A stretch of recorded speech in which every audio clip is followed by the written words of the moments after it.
آواز کم تھوڑی آواز بالکل ضرورت کے مطابق رکھنا ہے، بالکل سادہ کم۔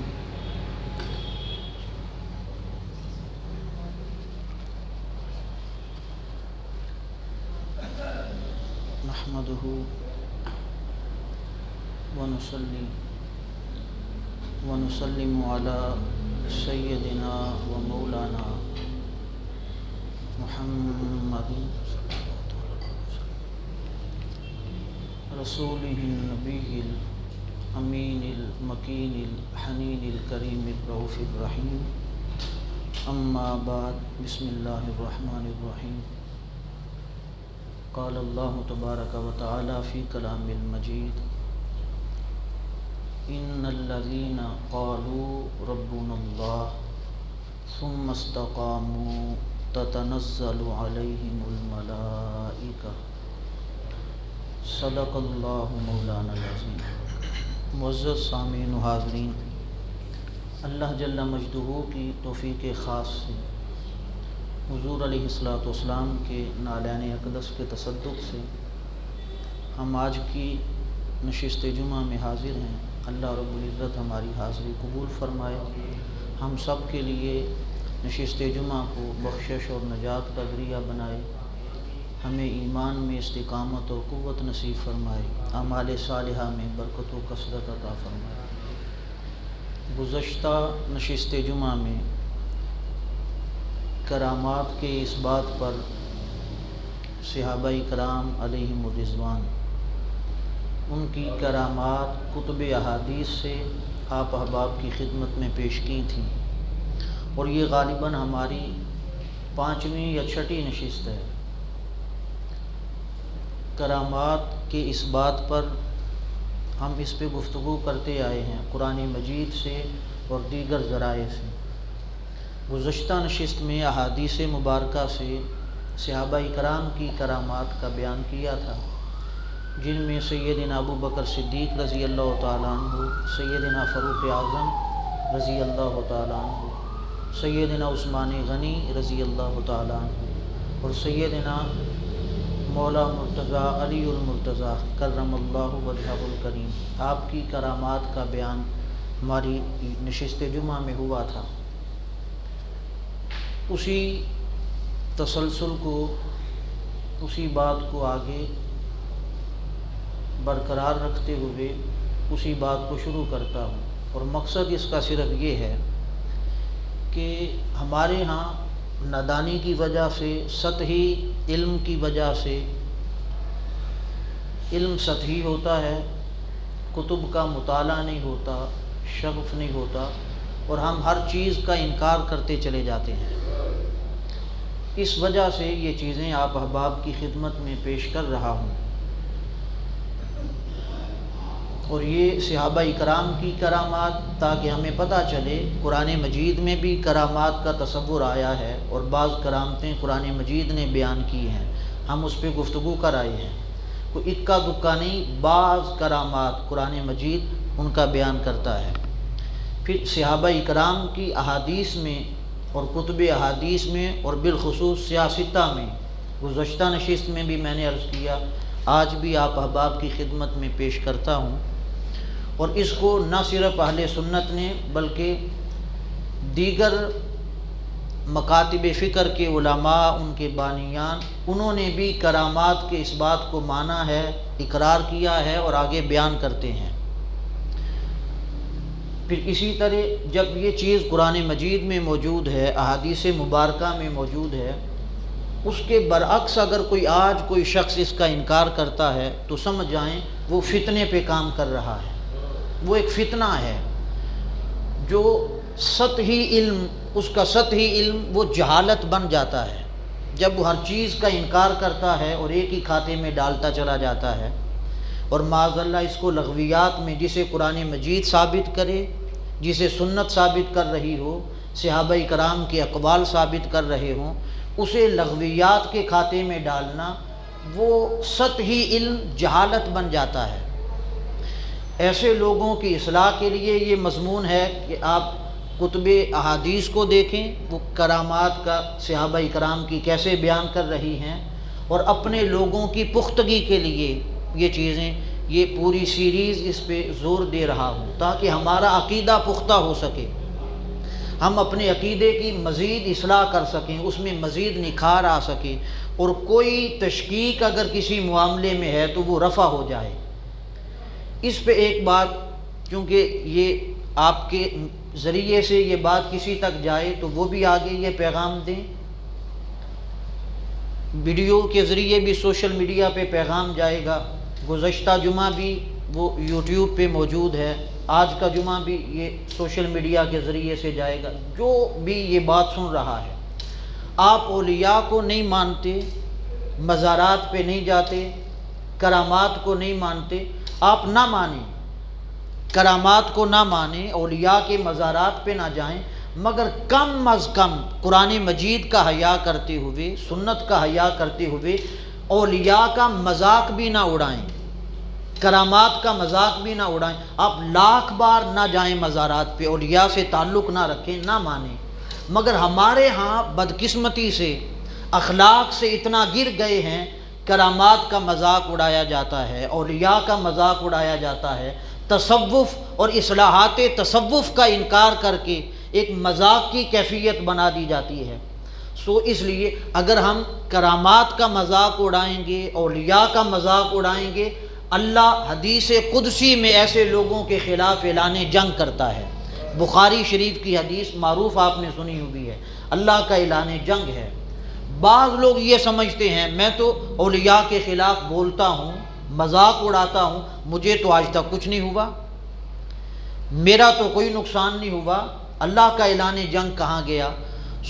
ایسے شخص کو غور کرنا چاہیے، اس کا وہ تھوڑا سا علم اس کو اتنی جہالت کے گڑھوں میں لے آیا ہے، اس کی ہدایت دلالت اور گمراہی میں بدل گئی ہے۔ ابھی بھی کسی اور نقصان کی ضرورت ہے؟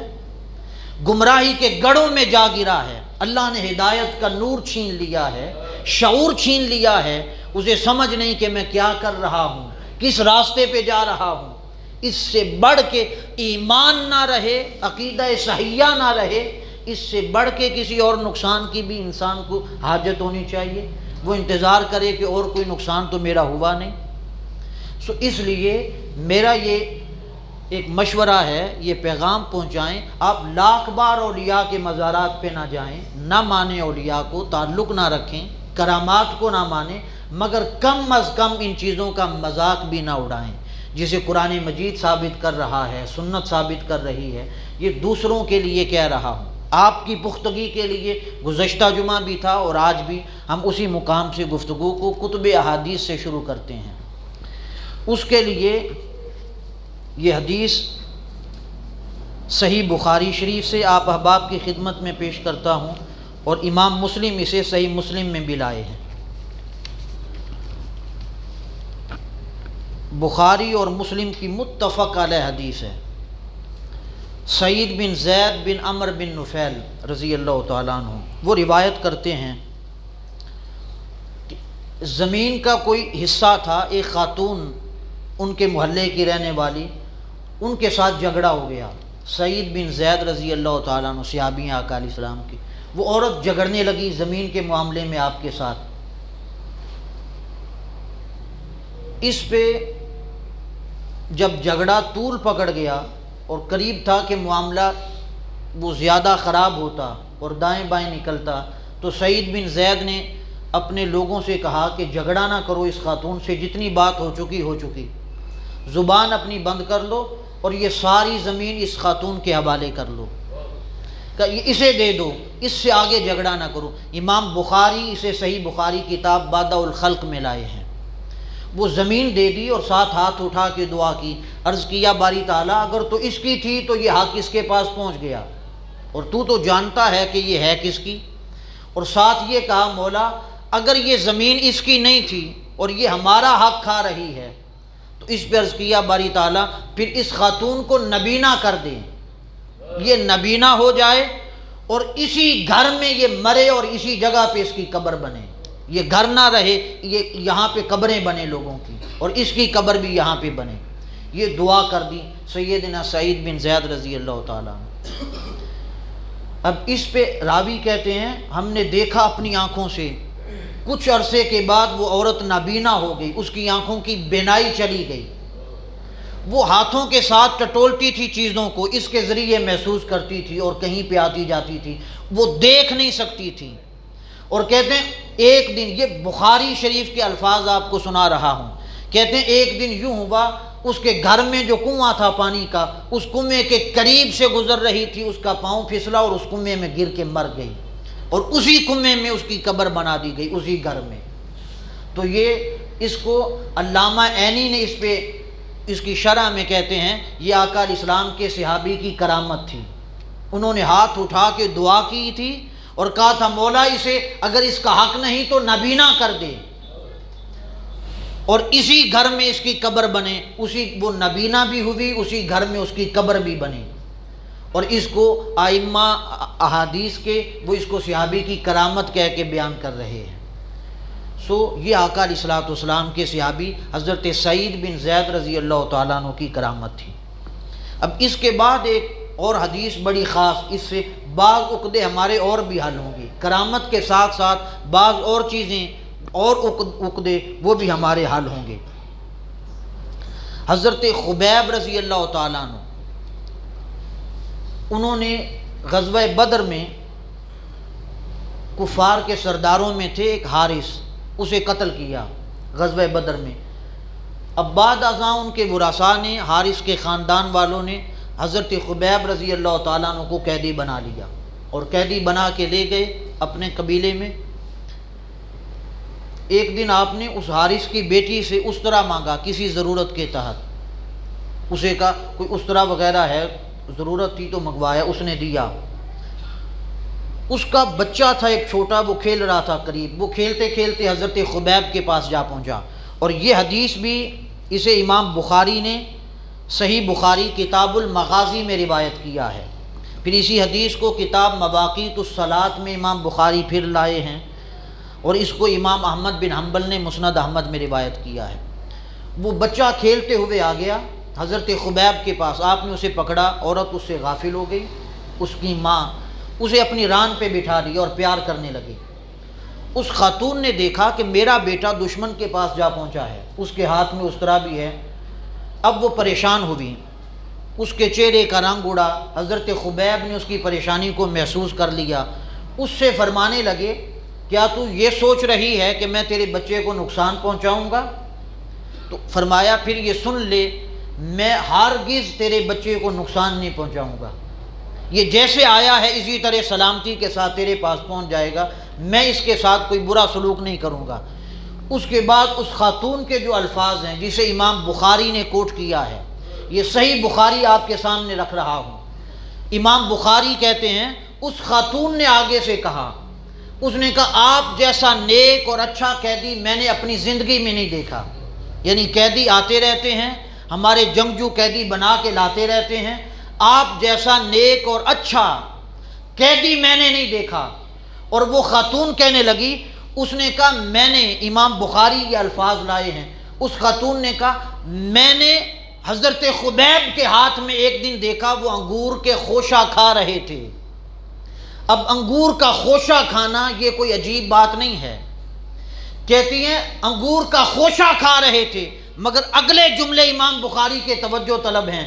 امام بخاری کہتے ہیں اس عورت نے، حارث کی بیٹی نے ساتھ یہ کہا، اس نے کہا انگور کا خوشہ تو کھا رہے تھے مگر پورے مکہ میں انگور کا موسم نہیں تھا، ہاتھ اس کے بندھے ہوئے ہیں، زنجیروں کے ساتھ قیدی ہے، ہاتھ بندھے ہوئے ہیں، آ جا نہیں سکتا، سارے دشمن ہیں، انگور کا موسم نہیں ہے مگر انگور کا خوشہ کھا رہے تھے۔ یہ بات کیا تھی؟ اس کے بعد کہتی ہے اس خاتون نے کہا جسے امام بخاری اس حدیث کو روایت کرتے ہیں، الفاظ بخاری میں نہ ہوں تو میں ذمہ دار ہوں، اس خاتون نے خود کہا، اس نے کہا وما کانا الا رزقہ اللہ، لوگوں تمہیں بتا دوں خدا کی قسم یہ انگوروں کے خوشے اور کسی جگہ سے نہیں، اللہ نے بھیجے تھے ان کے لیے، آقا علیہ السلام کے صحابی کے لیے اللہ نے یہ انگوروں کے خوشے بھیج دیے۔ کہتی ہیں پورے مکہ میں انگور نہیں تھے۔ پھر وہ قیدی تھے، چاروں اطراف میں دشمن ہے. اب دشمن بھی کوئی انگور کے خوشے کھلائے گا جب کہ اس پھل کا موسم بھی نہ ہو, ہاتھ بھی بندھے ہوئے ہیں. اور اس خاتون نے پھر خود کہا وما کان الا رزقہ اللہ, یہ اللہ کے سوا اور کسی طرف سے رزق نہیں آیا ہے, یہ جو پھل انہیں مہیا کیے گئے ہیں یہ اللہ نے عطا کیے ہیں. سو یہ آقا علیہ السلام کے صحابی حضرت خبیب رضی اللہ تعالیٰ عنہ کی کرامت ہے, جسے امام بخاری کتاب المغازی میں روایت کرتے ہیں. آج کسی ولی کے حوالے سے, متقی پرہیزگار صالح شخص کے حوالے سے یہ کہہ دیں اللہ کی طرف سے ان پہ رزق آیا, پھل آیا, تو معاذاللہ مذاق بنا کے آج لوگ اسے پیش کر دیں گے. اگر یہ حدیث حضرت خبیب کے حوالے سے بھی بخاری میں نہ آئی ہوتی تو آپ دیکھتے کیا قیامت بپا کر دی جاتی. یہ تو بخاری کا نام سن کے بعض لوگ اپنی گردنیں جھکا لیتے ہیں. اگر امام بخاری کا نام نہ ہوتا تو ممکن ہے کیا تماشا بنا دیا جاتا اس بات کا بھی. تو یہ اسی طرح ہے جیسے قرآن بیان کرتا ہے. ہم اس پہ گفتگو کر آئے ہیں. حضرت زکریا پوچھتے ہیں جناب مریم سے, قالت یا مریم قال یا مریم انا لک ھذا, اے مریم یہ پھل کہاں سے آ گئے؟ قالت ہوا من عند اللہ, انہوں نے کہا یہ پھل اللہ کی طرف سے آئے ہیں, یہ رزق اللہ کی طرف سے آیا ہے. سو اسی طرح اللہ اپنے بندوں کو رزق عطا فرماتا ہے. اور اسی آیت میں آگے اگلا حصہ یہ ہے ان اللہ یرزق من یشاء بغیر حساب, اللہ جسے چاہتا ہے بغیر حساب کے رزق دیتا ہے. سو اللہ رب العزت نے حضرت خبیب کے اکرام میں ان کو اللہ رب العزت نے رزق عطا فرمایا. سو اس لیے ہر چیز کا انکار کرنا اور ایک ہی کھاتے میں ڈالنا, یہ سطحی علم کے باوجود انسان گمراہی کے دہانے میں چلا جاتا ہے. پھر اسی طرح اس سے آگے امام بخاری کتاب الجنائز, یہ آپ کو صحیح بخاری کی روایات سنا رہا ہوں کرامات کے باب میں جو امام بخاری لائے ہیں. صحیح بخاری کتاب الجنائز امام بخاری حدیث لائے ہیں. پھر اسی طرح امام حاکم اس حدیث کو مستدرک حاکم میں روایت کرتے ہیں. حضرت عاصم رضی اللہ تعالیٰ عنہ, انہوں نے غزوہ بدر میں کسی سردار کو مارا تھا کافروں کے. بعد میں انہوں نے جب حضرت عاصم رضی اللہ تعالیٰ عنہ شہید ہوئے, بعض لوگوں کو بھیجا, انہوں نے کہا ان کی لاش کی شناخت کے لیے کوئی جسم کا حصہ کاٹ کے لائیں تاکہ ہم ان کو دیکھیں پہچانیں کہ یہ عاصم کی لاش ہے, پھر ہمیں سکون ملے گا. اس کے باوجود ہمیں سکون نہیں مل سکتا. حضرت عاصم رضی اللہ تعالیٰ عنہ چونکہ انہوں نے ہمارے بڑے کو قتل کیا ہے, ابا میں سے کسی کو مارا ہے, کہ بعض لوگ آئے آپ کے جسم مبارک کا حصہ اعضاء کاٹنے کے لیے, مگر اللہ رب العزت نے جیسے بڑ ہوتے ہیں اس طرح کی ایک مخلوق اتار دی. اس مخلوق نے حضرت عاصم رضی اللہ تعالیٰ عنہ کے جسم مبارک کو گھیر لیا چاروں اطراف سے, اور جو کوئی جسم کا حصہ کاٹنے کے لیے آگے بڑھتا وہ مخلوق دفاع کرتی اور آگے ان پہ حملہ کرتی, حتیٰ کہ انہیں ناکام لوٹنا پڑا. یہ آپ کو یہ بات سننے میں تو اسی طرح لگے گی جیسے کوئی کرامت سنائی جائے اور لوگ کہیں یہ تو قصہ اور کہانی ہے کہ ایک مخلوق اتری, اس نے آ کے اس میت کا دفاع کیا, آنے والوں پہ حملہ کیا. مگر سنیں کان کھول کے, یہ امام بخاری کتاب الجنائز میں حدیث بیان کرتے ہیں. صحیح بخاری آپ کو سنا رہا ہوں, کتاب الجنائز میں حدیث لائے, فرماتے انہیں ناکام لوٹنا پڑا. یہ ان کی کرامت تھی, اللہ رب العزت نے ان کے اکرام کے طور پہ ان کی حفاظت کا اہتمام فرما دیا. سو جب بندہ سچے دل سے اللہ کے ساتھ جڑتا ہے, آقا علیہ السلام کی محبت میں فنا ہوتا ہے, پھر یہ کرامت کیا ہے؟ یہ اللہ کی طرف سے اکرام ہوتا ہے. اللہ رب العزت پھر اس کا اکرام, جیسے علامہ اقبال نے کہا کہ محمد سے وفاتوں نے تو ہم تیرے ہیں, یہ جہاں چیز ہے کیا لوح و قلم تیرے ہیں. بات ہماری دور نکل آئے گی, اس پہ ایک بات کہہ دوں. جب حضرت عمار ابن یاسر رضی اللہ تعالیٰ عنہ وَمَا لَكُمْ لَا تُقَاتِلُونَ فِي سَبِيلِ اللَّهِ, اس آیت کی تفسیر کو پڑھیں, مکمل واقعہ آپ کو مل جائے گا. مفسرین سب نے اس پہ کلام کیا ہے. جب انہوں نے مکہ سے نکلنے کی دعا کی, کہتے ہیں اے اللہ ہمیں مکہ سے نکال, ظالم لوگوں کی بستی سے نکال کے لے جا.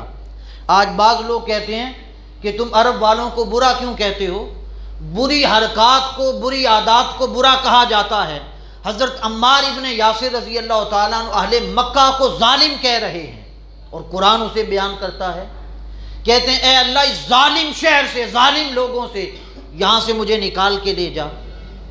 اب حضرت عمار ابن یاسر رضی اللہ تعالیٰ عنہ جب مکہ سے نکلے, ثواب زیادہ مکہ میں ہے، 1,00,000 نماز کا اجر مکہ میں ہے، مگر حضرت عمار ابن یاسر وہ کہتے ہیں اے اللہ یہاں سے نکال۔ کیوں؟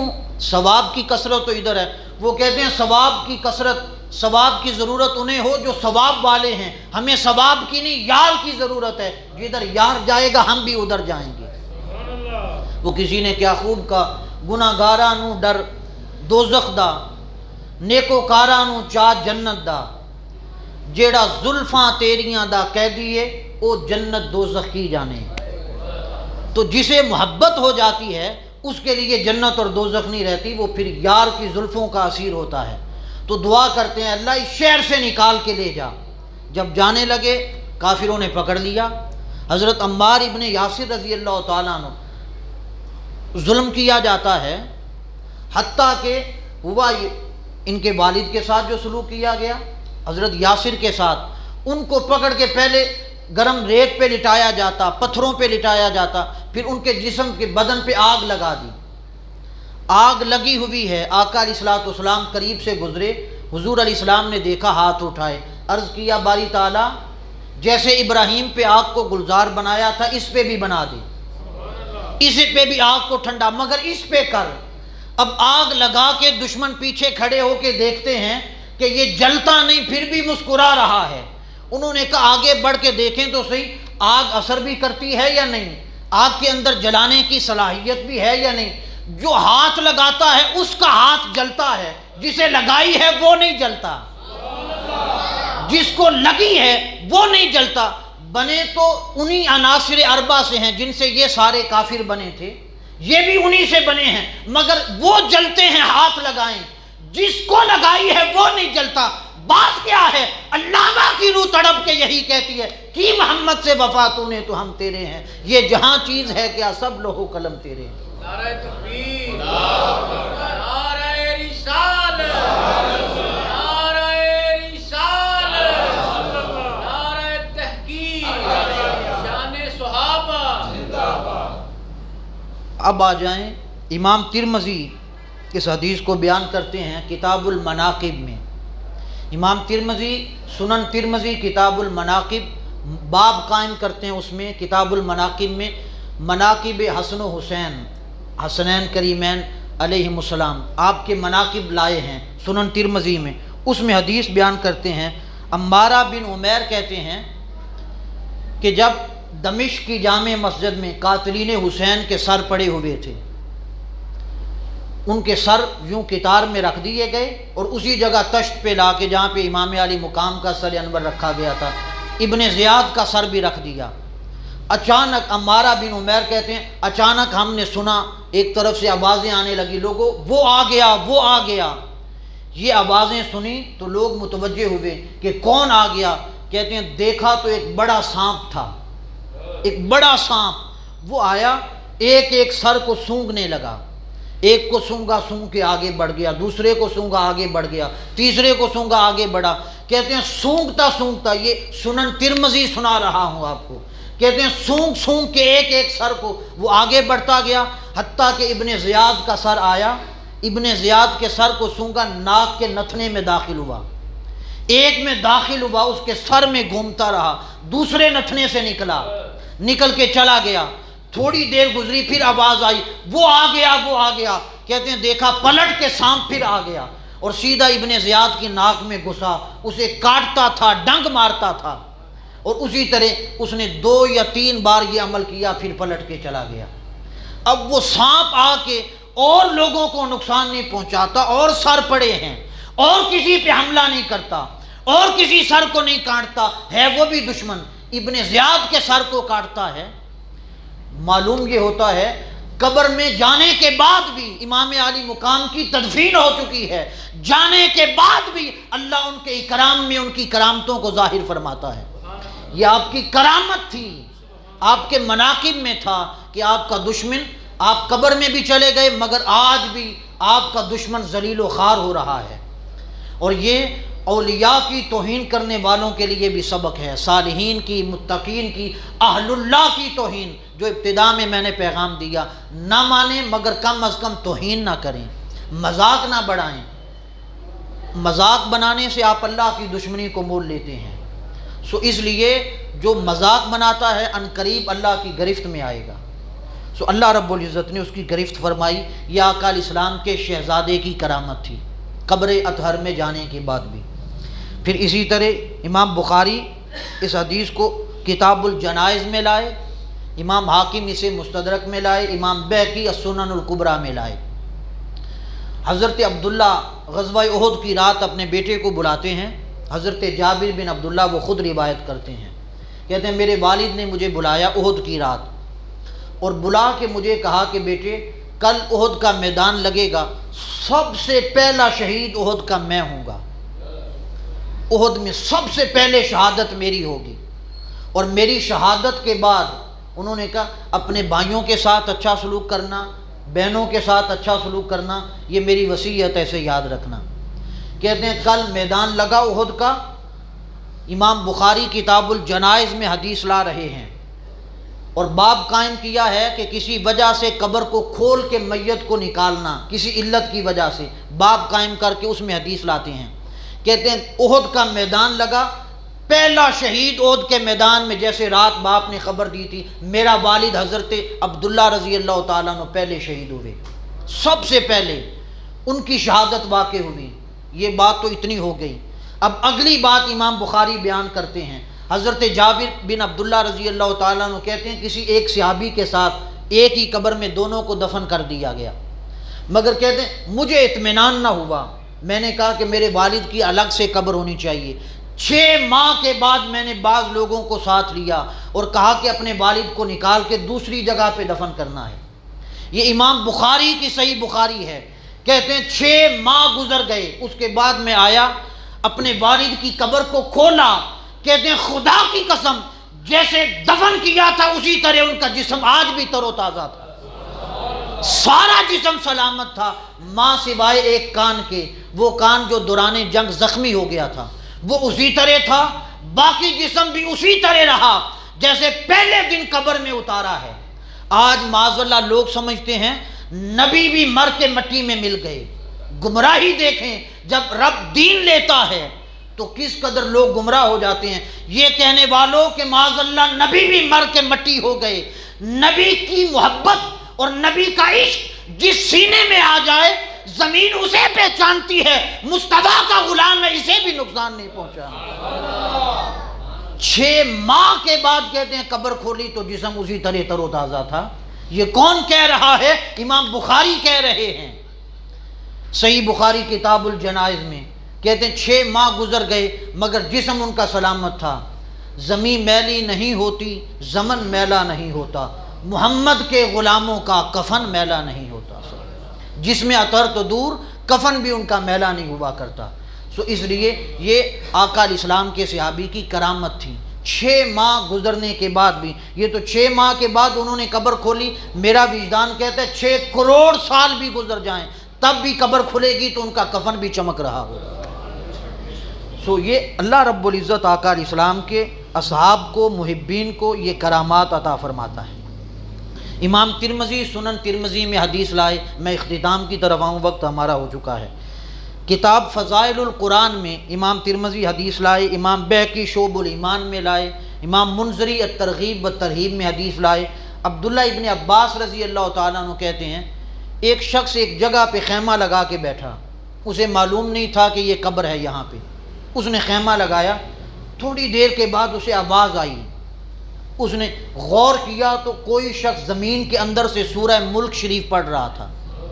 امام ترمذی کتاب فضائل القرآن میں سنن ترمذی میں حدیث بیان کر کے آگے کہتے ہیں ھذا حدیث حسن، یہ حدیث حسن ہے، اس پہ بحث کی ضرورت ہی نہیں ہے۔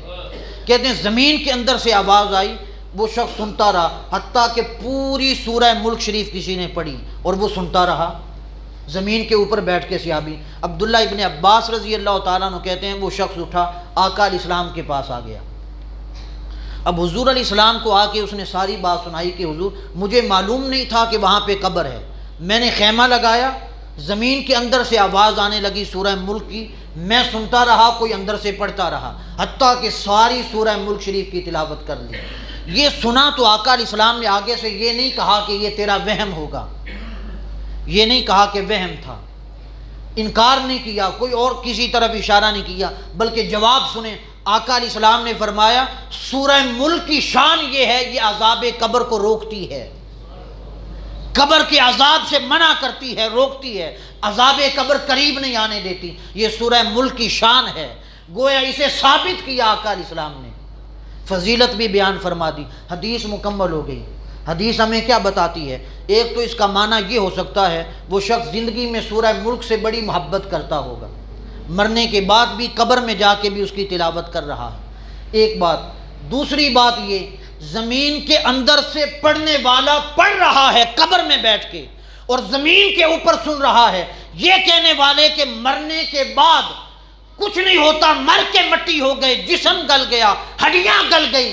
ارے وہ گلنے والوں کی غلطی ہیں، جس سینے میں عشق مصطفیٰ سما جائے ان کا کفن بھی میلا نہیں ہوتا۔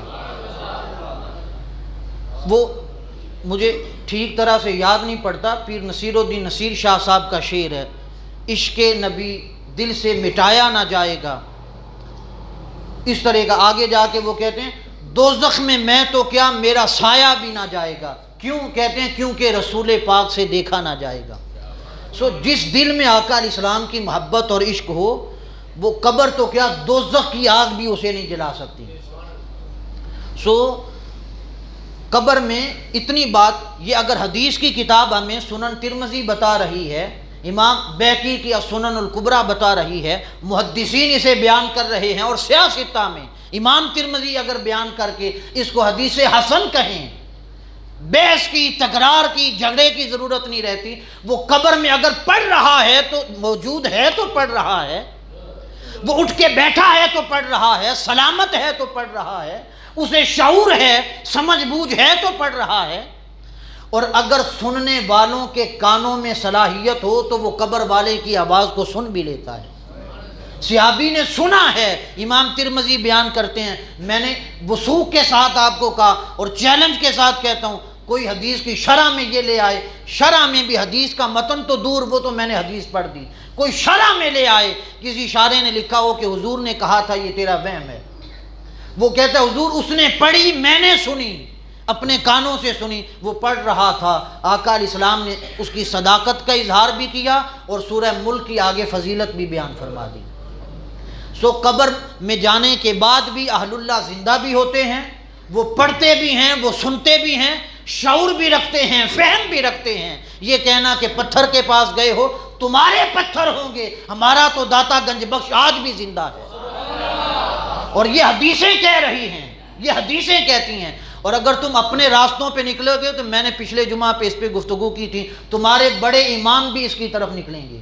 میں آگے اس میں اور جانا چاہ رہا تھا، اللہ کی توفیق سے ممکن ہوا تو اگلی نشست میں پھر اس کی طرف چلیں گے۔ اپنے عقائد کو پختہ رکھیں۔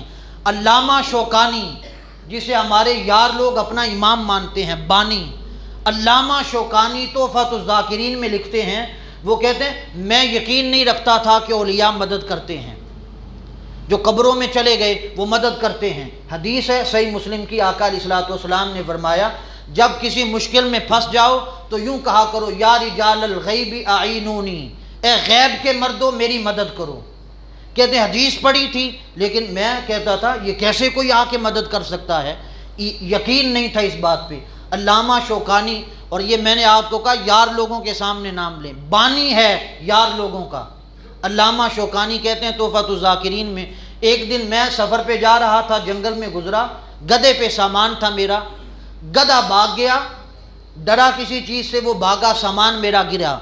میں نے کہا اب سامان پکڑوں، نیچے کی طرف سامان جا رہا تھا، سامان کی طرف جاؤں تو گدھا بھاگ جائے گا، گدھے کی طرف جاؤں تو سامان سے ہاتھ دھو بیٹھوں گا، اب کروں تو کیا کروں؟ میں نے کہا آج آزمانے کا وقت آ گیا ہے۔ میں نے آواز دی یا رجال الغیب اعینونی، اے غیب کے مردوں میری مدد کو پہنچو۔ کہتے ہیں اتنا کہنا تھا، علامہ شوکانی کہتے ہیں میں نے اپنی آنکھوں سے دیکھا 5-6 بندے لمبے لمبے قد والے آئے، انہوں نے آ کے میرا گدھا پکڑا، پکڑ کے میرے حوالے کیا، میں نے سامان محفوظ کر لیا، مجھے دیا انہوں نے، اور میں نے گدھا ان کے ہاتھ سے لیا۔ میں نے پوچھا تم کون ہو اور کہاں سے آئے ہو؟ انہوں نے کہا تمہارا کام ہو گیا، یہ بات نہ پوچھو، اتنا کہہ کے غائب ہو گئے۔ کہ تمہارا کام ہو گیا، اس سے اگلی بات نہ پوچھو، تم نے مدد کے لیے پکارا، تمہارا کام کر دیا ہے۔ کہ اس کے بعد مجھے یہ یقین ہو گیا اولیاء صالحین امداد کو پکارا جائے تو پہنچتے ہیں، متقین پہنچتے ہیں، اللہ جنہیں اکرام دے، جنہیں عزت دے وہ پہنچتے ہیں۔ اسے علامہ شوکانی بیان کرتے ہیں۔ اور اسی طرح کا ایک واقعہ امام نووی شارح مسلم شریف کا پہلا شارح امام نووی اپنے حوالے سے بھی اس طرح کا ایک واقعہ بیان کرتے ہیں۔ تو کرامات حق ہیں، صحابہ اکرام کی ہیں، بخاری میں ہیں، مسلم میں ہیں، جمیع سیاستہ میں ہیں۔ بعض آپ کے پچھلے جمعہ میں آپ کے سامنے رکھی تھی، یہ خطابی نوعیت کم ہے، یہ سمجھنے کی، عقیدے کی پختگی کی باتیں ہیں، انہیں ذہن میں رکھیں۔ کرامات حق ہیں، اولیاء کی عظمت حق ہے۔ اللہ رب العزت آقا علیہ السلام کے تصدق سے متقین صالحین کو یہ اکرام کے طور پہ، عزت افزائی کے طور پہ یہ شانیں دیتا ہے۔ ان پہ ایمان رکھیں، انہیں ماننا یہ عین ہدایت ہے۔ قرآن مجید کی تعلیمات ہیں، سنت مبارکہ کی تعلیمات ہیں۔ اللہ تعالی ہمیں عقائد صحیحہ نصیب فرمائے۔ وما علینا الا البلاغ المبین۔